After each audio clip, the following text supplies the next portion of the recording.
In the film Gladiator, Marcus Aurelius says to his general Maximus that although he fights for Rome, he's never seen the city with his own eyes. And this raises a really interesting point. Because by the time Marcus Aurelius was emperor, the Roman Empire was becoming less Roman and more provincial. The vast majority of the agents of the Roman Empire, the soldiers and the civil servants, weren't even born in the city of Rome, and the majority weren't even born in Italy. After Marcus Aurelius died, it became more common for emperors to be born outside of Italy, especially coming from the army camp, and we're dealing with a situation where the vast majority of the people who lived within the Roman Empire weren't even Roman citizens at all.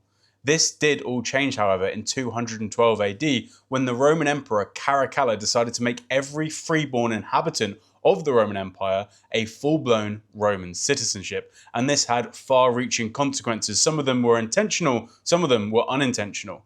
Of course, everyone had Roman rights now. They had a right to a free trial and taxation in a fair way, but this changed the way that the Romans could exploit its population. For example, in Las Majulas in Spain, one of the ways that the Romans exploited the native population was forcing them to mine gold using really destructive methods which destroyed entire mountains, yielding very little gold in return.